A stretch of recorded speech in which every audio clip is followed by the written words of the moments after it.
මේක නීතිමය පැත්තෙන් විතරක් කරන්න පුළුවන් දෙයක් නෙමෙයි. මේ තරුණයන්ගේ අවශ්‍යතාවය මොකක්ද? ඒ වගේම ක්‍රීඩාව අනිත් පැතිවලට හුඟව යොමු කිරීමේ ලොකු අවශ්‍යතාවයක් තියෙනවා ජනපදයේ. ආයතනයේට 100ක් ගන්නකොට 200ක් ලියාපදිංචි වෙලා. දැන් මේ වෙනකොට ඔක්තෝබර් මාසෙ ඉවර වෙලා නොවැම්බර් මාසෙට බෙදීලා තියලා. ඇතුළු කරගන්න බෑ.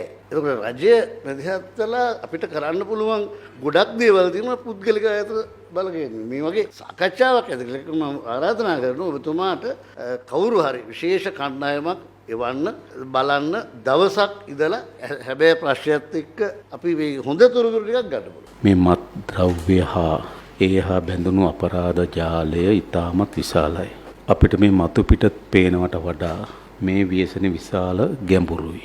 අපේ රටේ සිද්ධ වෙන විශාල සමාජ කඩාවැටීම් පිටිපස්සේ මේ මත්ද්‍රව්‍ය සහ ඒ හා බැඳුණු අපරාධ ජාලයේ සම්බන්ධතාවයන් තියෙනවා. අපි ගත්තොත් ළමා සහ කාන්ත අපරාධ ඒවත් වර්ධනය වීම මේ මත්ද්‍රව්‍යත් එක්ක සම්බන්ධ වෙලා තිබෙනවා. අපි දකින වාහන අනතුරු ඒවා වර්ධනය වීම මේ මත්ද්‍රව්‍යත් එක්ක සම්බන්ධ වෙලා තිබෙනවා. අපි දකින අල්ලස දූෂණය රාජ්‍ය යාන්ත්‍රණයට පැතිරලා තියෙන එක දේශපාලන අධිකාරිය වගේම මත්ද්‍රව්‍ය ජාලයේ පංගුකරුවන් මේ රාජ්‍ය යාන්ත්‍රණයේ සැලකිතු පංගුවක් ගිලගෙන තිබෙනවා. එහෙම ගත්තහම මම හිතන්නේ අද අපි මුහුණ දෙන ප්‍රබලතම සමාජ ව්‍යසනයේ බවට මේක පත් වෙලා තිබෙනවා.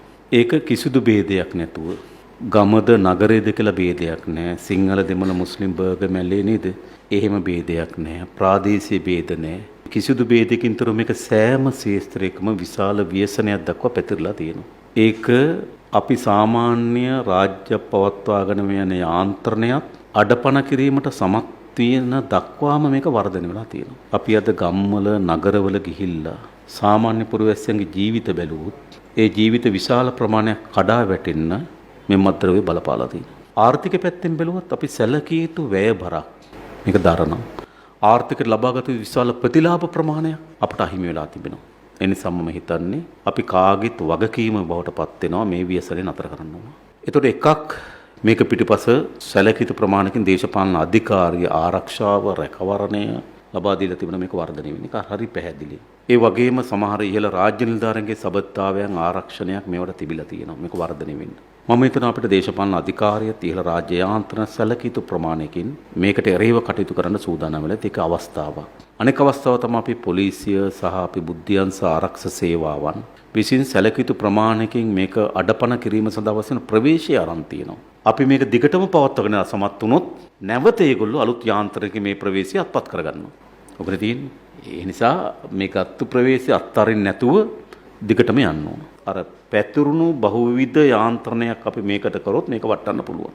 අවුරුදු කීපයක් යයි. නමුත් අපි අත් නොහරින වැඩසටහන මේකට දියත් කරන්න ඕනකම තිබෙනවා. අර සක්‍රීය වැඩවලට මැදිහත් වෙන යාන්ත්‍රණයකුත් අපි සකස් කරගමු. එහෙම කරගත්තොත් මට හිතෙන්නේ අපිට මේක සාර්ථකව ටිකක් ප්‍රතිඵල ලබා ගන්න පුළුවන් වේවි කියලා. වර්තමානයේ රට මුහුණදී ඇති ජාතික ව්‍යසනයක් වන විෂ මද්‍රව්‍ය ඕදුර තුරන් කිරීම ඉලක්ක කරගත් ජාතික වැඩසටහනක් ක්‍රියාත්මක කිරීම සඳහා රටම එකට ජාතික මෙහෙයුම් සභාව පළමු වරට රැස් වුණා.